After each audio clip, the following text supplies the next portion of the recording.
Buenas tardes, mi nombre es Viridiana Marcial, soy estudiante de la carrera de Psicología en la Universidad Digital del Estado de México. El día de hoy se presentará la actividad integradora correspondiente a la materia de procesos cognitivos 1, donde se identificará y se describirá un proceso psicológico desde el modelo teórico del conductismo. En el presente video se identificará el proceso psicológico del aprendizaje desde el modelo teórico del conductismo, donde se explicará en qué consiste el aprendizaje y cuáles son los mecanismos del aprendizaje. Desde la perspectiva del conductismo se dará un enfoque de resolución a cierta problemática. Pero, ¿qué es el aprendizaje? El aprendizaje es la adquisición de nueva información o la modificación de contenidos mentales ya existentes. Existen distintos tipos de aprendizaje, como por ejemplo los modelos de condicionamiento clásico y operante. Además del aprendizaje, está la memoria, cuyo concepto está íntimamente ligado con el aprendizaje, puesto que engloba la codificación, el almacenamiento y la recuperación de la información. En estos procesos se encuentran implicadas de forma clave estructuras del sistema límbico, como por ejemplo el hipocampo, la amígdala, el fornix, etc. En palabras de García 2014, las funciones del aprendizaje son el conocimiento del medio y la adaptación a través de la adquisición de conductas y elementos que sirvan para la resolución efectiva de problemas de la vida diaria. Pero, ¿cómo es que aprendemos? Según estudios neurológicos, la capacidad de aprender se basa en la plasticidad del cerebro, la cual puede estimularse con el uso de este. Hay estudios que revelan que en cuanto más estimules tu cerebro, es decir, que en cuanto aprendas más cosas, tu cerebro tiene más pliegues llamados circunvoluciones o surcos cerebrales. Dicho de otra forma, nuestro cerebro puede ser modificado, es decir, que lo esculpimos a partir de cada nueva experiencia y además tenemos capacidad de asimilar aprendizajes de larga duración o corta duración. En nuestro cerebro y digamos que físicamente el aprendizaje se produce a través de la comunicación entre neuronas en estructuras llamadas sinapsis. Las conexiones entre neuronas se fortalecen durante el aprendizaje, son la base de la memoria y la adquisición de nuevas habilidades. Es importante mencionar que Howard Gardner identificó 8 tipos de inteligencias, las cuales se identifican como lingüística, lógico-matemático, musical, corporal, intrapersonal, interpersonal, naturalista y espacial. Las personas que poseen esta inteligencia son las que tienen una gran memoria visual. En base al tipo de inteligencia o inteligencias que el ser humano posee, es como se nos facilitará aprender. Según Robbins y Youth 2009, Albert Bandura, psicólogo canadiense, argumenta a través de su teoría del aprendizaje social que los seres humanos aprenden tanto al observar a otras personas haciendo algo como por experiencia propia. Entre los factores que el neoconductismo señala como componentes de la conducta humana está el medio ambiente y las disposiciones innatas del ser humano para el aprendizaje, es decir, se nace con determinadas tendencias naturales facilitadoras del aprendizaje. Actualmente, el consumo de alcohol es un fenómeno que ha crecido exponencialmente, sobre todo en los últimos años.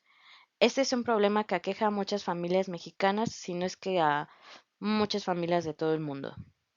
Un ejemplo que se me ocurre es, si un padre de familia es alcohólico, sus hijos tienen una alta probabilidad de que también lo sean. ¿Pero por qué? Porque vieron esta conducta desde que tienen uso de razón. Vieron que cada fin de semana su padre se alcoholizaba, ya sea porque jugaba a su equipo de fútbol favorito, o porque tuvo un mal día en el trabajo, porque estaba feliz o estaba triste, o simplemente porque hacía calor y se le antojó beber una cerveza. Al ver estos comportamientos durante muchos años, fue una actitud aprendida, si no es que heredada. Todos estos comportamientos para los hijos fueron normalizados. Su percepción hacia el alcohol es normal. Ellos crecieron creyendo que beber para cualquier ocasión era sinónimo de convivir, de expresar su enojo, su alegría, en sí sus emociones. Y por consecuencia, cuando ellos crecen, empiezan a realizar las mismas actitudes que vieron en su padre. Pero ellos notan que cada que beben tienen problemas, ya sea con sus amigos, familiares o incluso con la ley, y en consecuencia, perdón, a esto deciden de empezar a dejar de beber. Esto sería visto como condicionamiento instrumental u operante, y más específico, la ley de efecto, la cual tiende a repetirse u omitirse conductas según sus consecuencias. Existen varias técnicas de modificación de conducta. De forma muy elemental, la modificación de conducta puede definirse como aplicación sistemática de principios de aprendizaje y de la psicología experimental con el objetivo de eliminar, disminuir o cambiar conductas que no son adaptativas. Normalmente se suele asociar el aprendizaje con la aparición de una conducta nueva. Por ejemplo, las personas que van a Alcohólicos Anónimos en sus reuniones suelen estar tomando mucho café o fumando, porque, porque están cambiando una conducta por otra. Esto podría ser visto como la ley del ejercicio. La acción repetida establece el estímulo-respuesta. Están intercambiando el alcohol por el café o por el cigarro. Finalmente es una acción que tiene que ver con el gusto y el olfato. Según Kasdin 2000, una hipótesis de la modificación conductual es que la conducta de interés en el contexto terapéutico, educacional, social y en otros escenarios pueden cambiarse al proporcionar nuevas experiencias de aprendizaje, de tal manera que el enfoque ha recaído fuertemente en teorías de aprendizaje e investigación en psicología.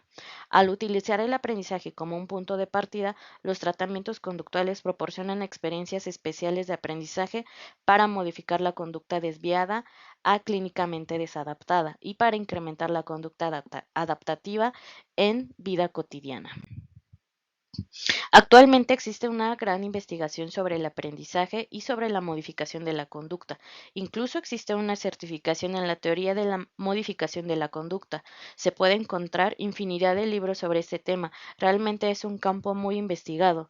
El Certificado Internacional en Análisis de la Conducta, CIAC, se crea con el objetivo de acreditar los programas de formación, intervención, difusión o investigación que están desarrollados en el ámbito de la psicología conductual.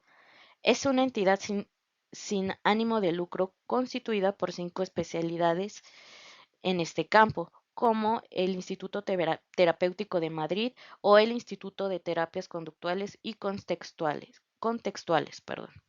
El certificado parte de la idea de promover una psicología científica y luchar contra la difusión de programas y contenidos que contribuyen al deterioro de esta disciplina y a la propagación de métodos y procedimientos propios de las pseudociencias.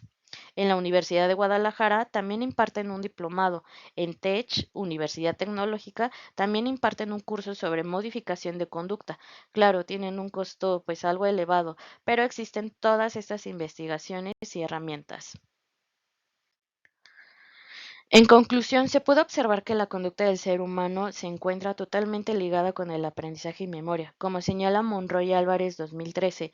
De acuerdo a Skinner, las respuestas humanas ante un estímulo dependen más de las consecuencias que del estímulo mismo. Si a toda conducta precede una consecuencia, entonces tal conducta puede reforzarse o extinguirse, dependiendo de la consecuencia.